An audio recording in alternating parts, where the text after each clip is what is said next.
Number 7. Very good.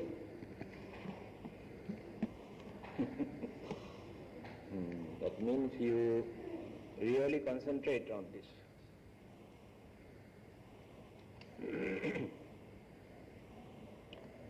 So today we have to start from number 7, isn't it? Right. Follow me.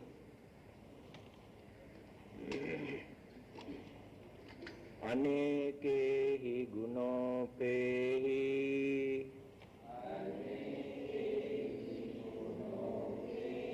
sabba sattuttamo ahu anekehi upayehi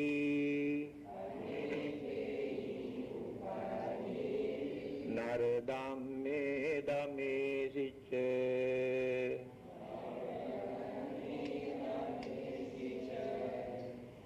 anekehi gunogehi sabba sattuttamo ahu anekehi upayehi naradamme damesice.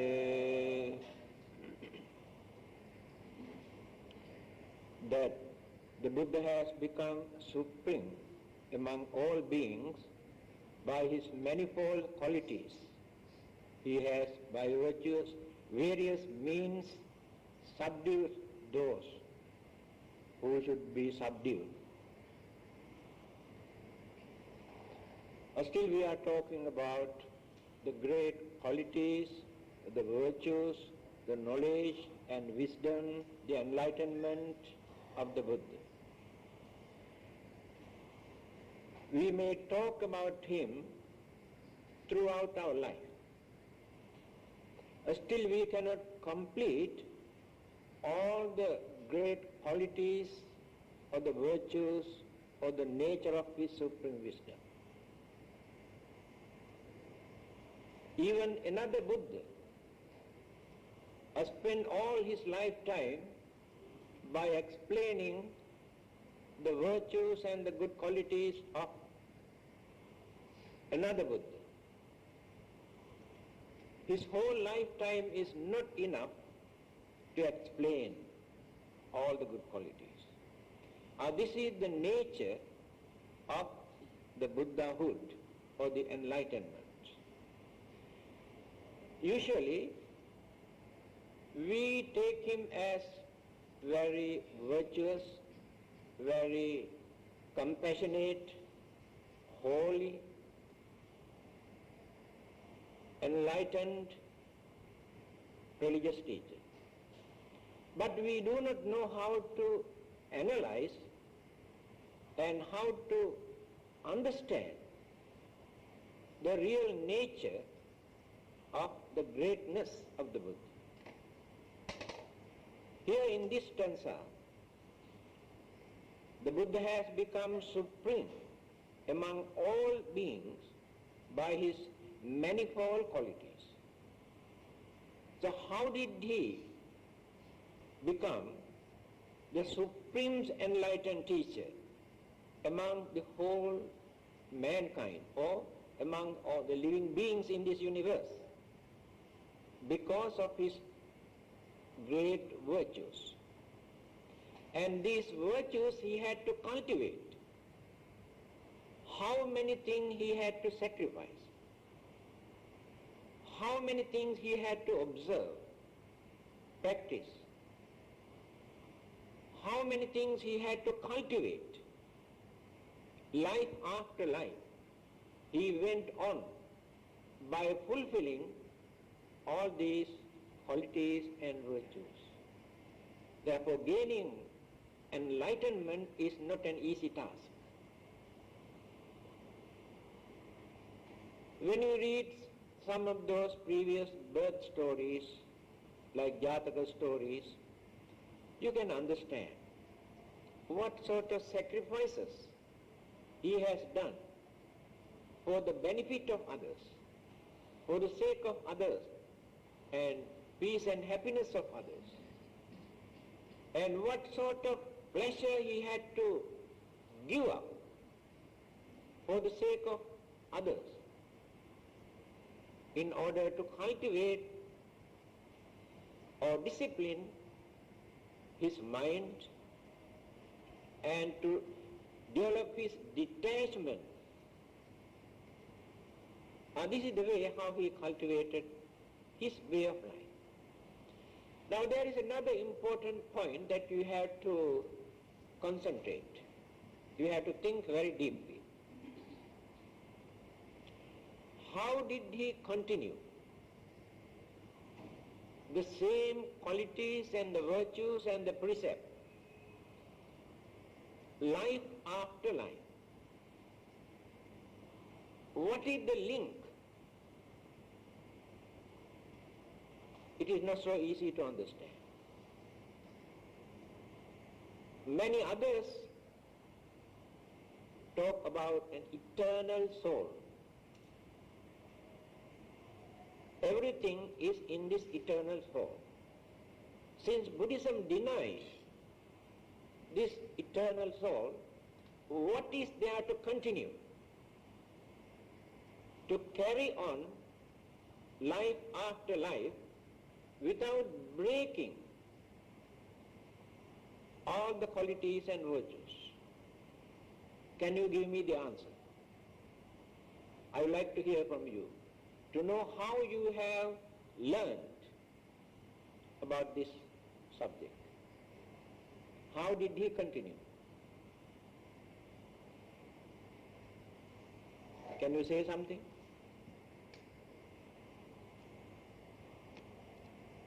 Difficult? Yes?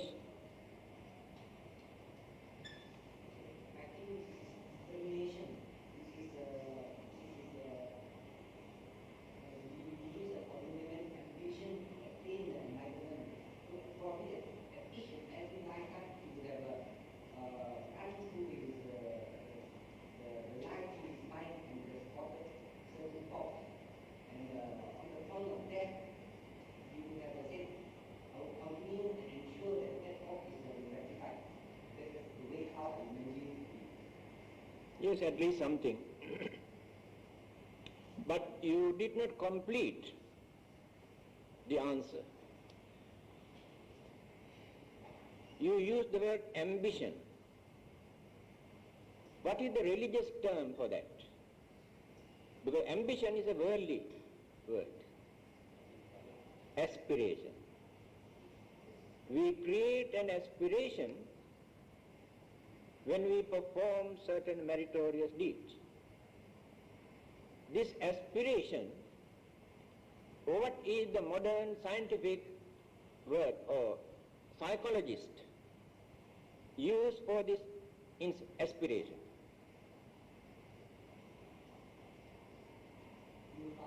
Will. Right. The will that we cultivate, we transform this will. We mold our destiny. We create according to our will. But they talk without depending on any religious background, pure psychological approach. But Buddhism teaches this very clearly. I think you have forgotten. Every time when I explain the definitions of human mind, I divide the mind into 4 mental faculties. Have you forgotten? What are those 4 mental faculties? Vedana, Sanya, Sankhara, Vijnana. English word, what is Vedana? Feeling or sensation. Sanya, what is perception? Use another simple word. Recognition or identification. Another mental faculty. Sankhara, that is the word.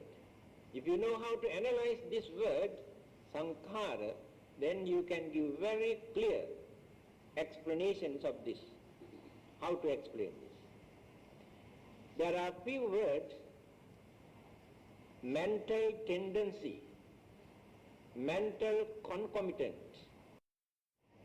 You have fear about your next life. You do not know what will happen to you after your death. The Buddha tells you, if you follow this method, there is nothing for you to be scared or afraid about your next life. With hopes and confidence, we can depart from this world if you follow the advice given by the Buddha. Again, as long as we live in this world, we can maintain peace and happiness, satisfaction, although there are troubles and problems and difficulties in this world. Susukham vata jivama verinesu averino. Verinesu manussesu viharama averino. This is the wonderful advice. How he guides us. He says, let us live happily, peacefully. Amongst those who hate us, those who disturb us, those who irritate us, but without joining with them, we can live peacefully, although there are disturbances all around. We cannot stop all these disturbances. When you want to go out under hot sun, you cannot stop the heat. You cannot blame the sun. But you can use an umbrella or reduce the heat. So in the same way, by adjusting your way of life, you can reduce the disturbances that come from outside. Otherwise, you cannot stop external disturbances. Therefore, we can lead a very happy and peaceful, prosperous life. What is prosperity? Prosperity is the development. Now, world prosper. Development takes place all over the world.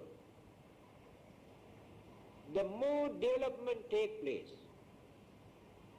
the more human mind become cunning, jealous, selfish because of this development.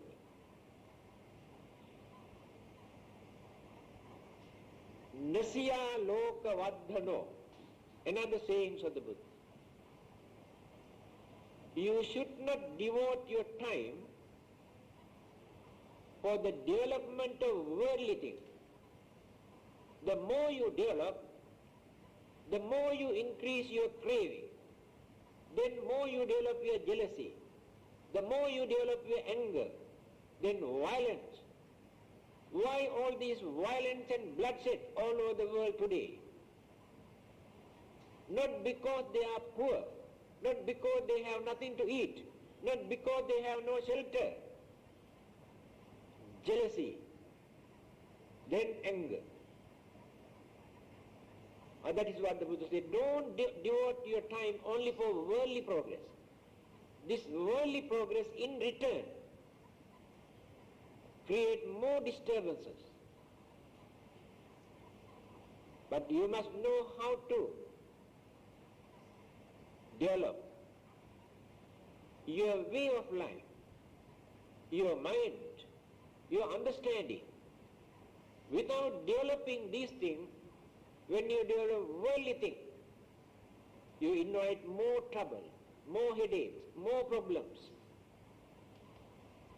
So prosperity means where we can lead our life without crying, without worrying, without fighting, without cursing, without accusing, then real prosperity is there.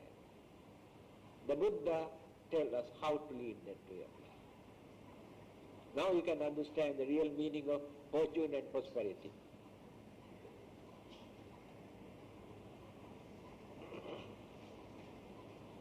Next one, number 9. Panyasa sabba dhammesu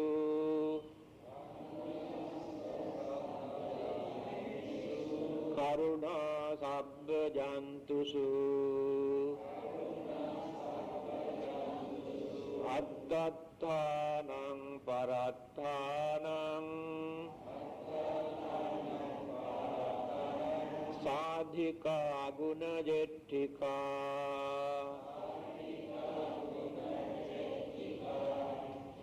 panyasa sabba dhammesu karuna sabba jantusu attathanam parathanam sadhika guna jetthika.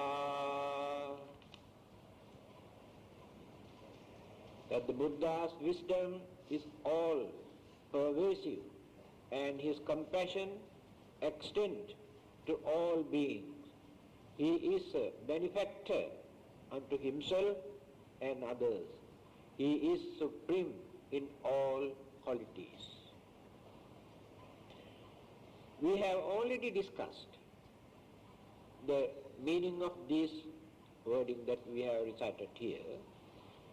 His wisdom all pervasive and his compassion extend to all beings without any discrimination or without any limit. Extend this kindness to every living being. Sabbe satta bhavantu sukhitatta. When we say sabbe satta, not limited only toward human beings or those living beings in this world, but extend this loving kindness towards every planet where living beings exist. We can radiate our mental energy to any part of the universe where there are living beings. We can communicate them. This is the nature of the mind. So when we radiate without any discrimination, we purify our own mind. Because there is no cruelty, there is no anger, there is no jealousy, there is no hostility, there is no discrimination. See, the mind becomes very pure when you radiate this without any boundary, any limit. That is called Maha Karuna, great compassion. Others also have this compassion, but it is not great compassion. In their compassion there is a limit, limited to certain living beings. Your compassion is like this. You rear fish at home. You have, what do you call that, the cage that you keep in the glass box? Aquarium. Every day you bring food and feed them, you enjoy. When one of them die, you cry. But you go out and fish up from outside, river or lake. But you have no pity toward those fish. This is the nature of your kindness. So your kindness is limited toward those.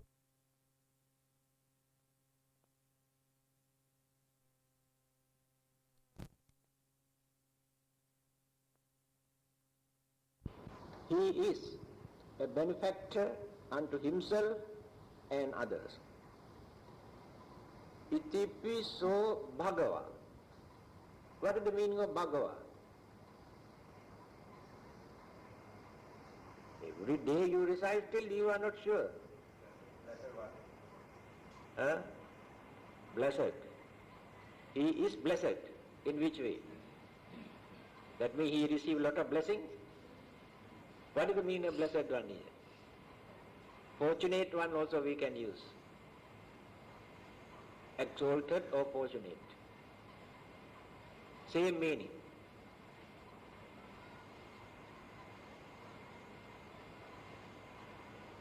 Why he is fortunate? Have nothing to do. That is the main purpose of this religion. That means allow you to develop your self-confidence. You have to think that you can find out your own salvation without asking from another person. You go and ask another person because you have no confidence in you. Last one, number 11. Dissamano pitavassa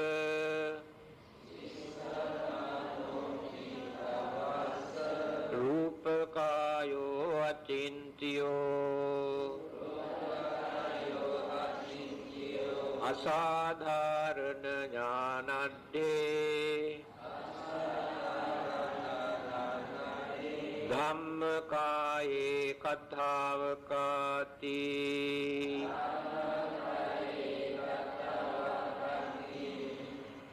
dissamano pitavassa rupakayo achintyo asadharana jnanadde dhammakaye kathavakati.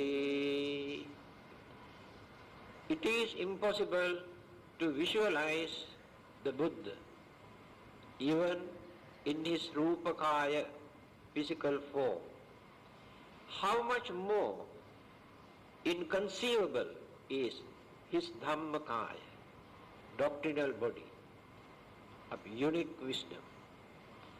This is very important saying here. So in simple language, Dispenza says, it is impossible for us to realize or to understand the Buddha body. Then how can we understand the real nature of Dhamma body or doctrinal body of the Buddha?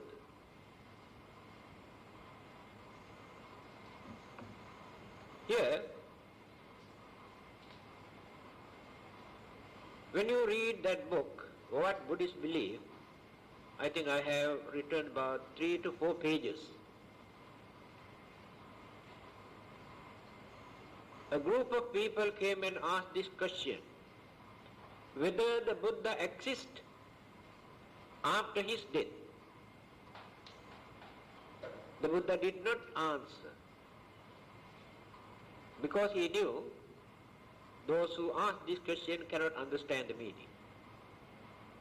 So when they left, one of the disciples called Anuradha approached the Buddha and asked why the Buddha did not give the answer to that question, whether the Buddha exists after his death.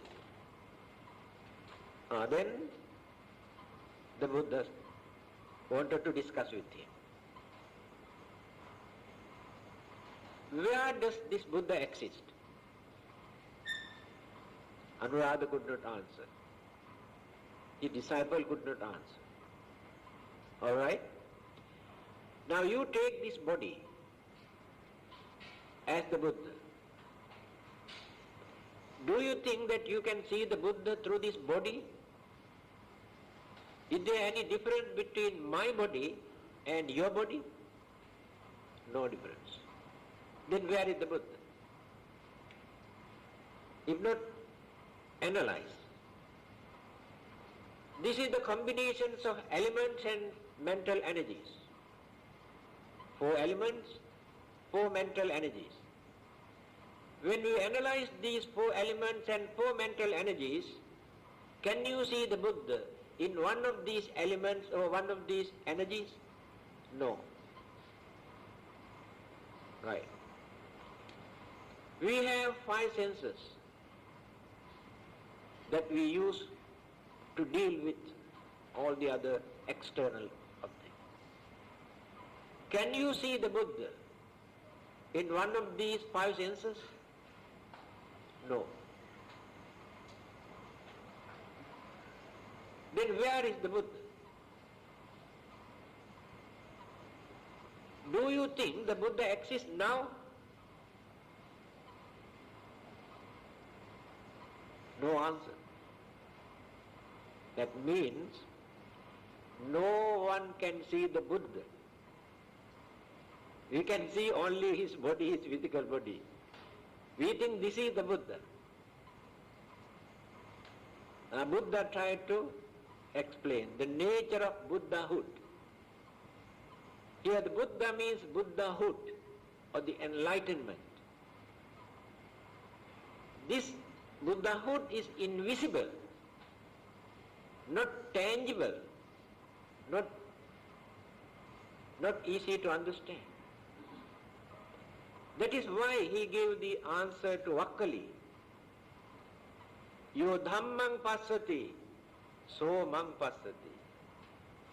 One who sees my doctrine, my dharma, can see the real Buddha, but not through this physical body.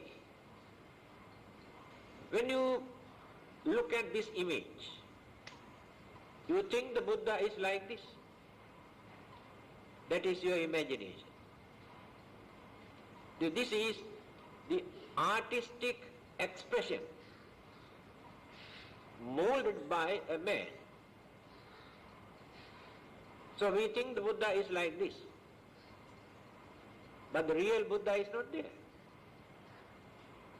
When he is alive, he says no one can see the Buddha, because they can see only physical body.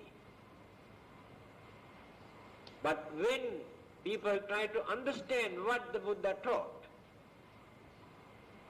through his teaching, they create the real image of the Buddha in their mind. The Buddha is like this. His compassion is like this. His sympathy is like this. His wisdom is like this. His honesty is like this. And his services are like this. And then we mold the real Buddha in our mind. That is why he says, you cannot see the Buddha through this body. This is ugly and dirty physical body.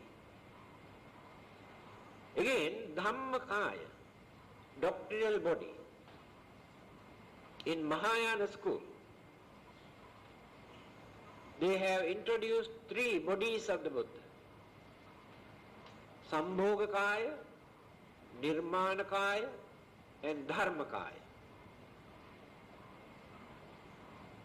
Sambhogakaya, the normal physical body that he used for eating and drinking and sleeping and talking and walking.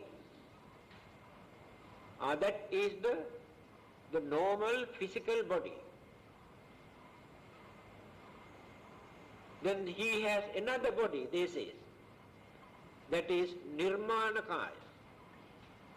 Nirmana means creative. Buddha can transform his physical body into any forms whenever he wants. I think I have narrated this story. One of those Brahmas had misconception that he is the one who can perform the highest miracle in this world. Nobody else. When the Buddha came to know this, he approached this Brahma. Then he said, yes, I can perform the highest miracle in this world, the Brahma said. Then the Buddha can be shown. All right. Very simple one I am going to show you. Now, I suddenly disappear. And you better find out where I am hiding. The Buddha said, I'll try. Suddenly he disappeared. The Buddha did not go anywhere in searching. He used only his psychic power, and he saw he is hiding under the dark side of the moon, behind the moon. Then he said, there you are hiding under the moon.